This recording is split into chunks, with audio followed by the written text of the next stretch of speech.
There's a black community down there in Sparta, Georgia, that is fighting against the Sandersville Railroad Company, who is trying to take their land through eminent domain.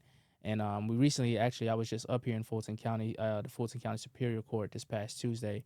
They had a hearing in regards to the issue, about, kind of how it's going to move forward in terms of whether this use of eminent domain is legal or not. Now, something being legal versus something being moral is two different things, right? And so, but this situation's been going on for almost 3 years now.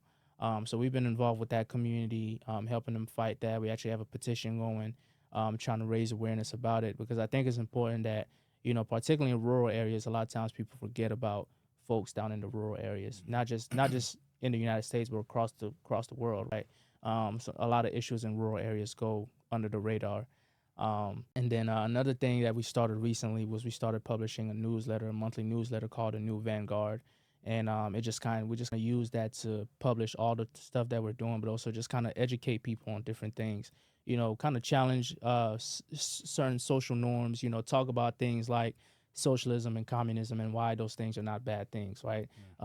Challenge, uh, understanding why the election results are not particularly surprising, and things like that, and really calling people to be able to hold a mirror up to themselves and realize, how complacent we have been in our own oppression, what I'm saying, for the last few decades, and the fact that we have not, since the I would say at least the late 80s, really led any true mass revolutionary movements, right? And then understanding why that is, and a lot of the reasons why we talked about today is just like things that we've been pacified. We've allowed ourselves to be pacified, and we've exchanged our freedoms for money, for certain positions, power. We've bought into the American dream. I guess at a certain point, it's like Yeah. people realize if we can't beat them, join them. You know what I mean? But I don't think And I don't think we that's got not to the that's dream the and realized it was actually a nightmare. right. You know what I mean? So, but people have bought into it. So I got a lot of things, man. I got my hands on a lot of things. But my goal is really just to make people understand, like when I talk about Pan Africanism, when I talk about socialism, when I talk about liberation, these are not just ideas. These are material conditions that I'm trying to materialize. You know what I'm saying? These are things that I'm trying to make a reality.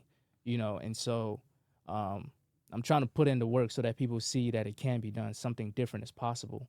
Because a lot of times it's like, you know, I use Dr. Umar as an example because I think, he's a funny guy, but I think he's kind of, in a sense, made a sort of a joke and a mockery out of Pan Africanism and the the seriousness of it and what it really is supposed to mean. You know what I'm saying? And so I wanted to kind of get back to taking things serious. It's cool to laugh and joke and things like that, but we got to get back to doing the work and Yeah. actually trying to materialize our freedom.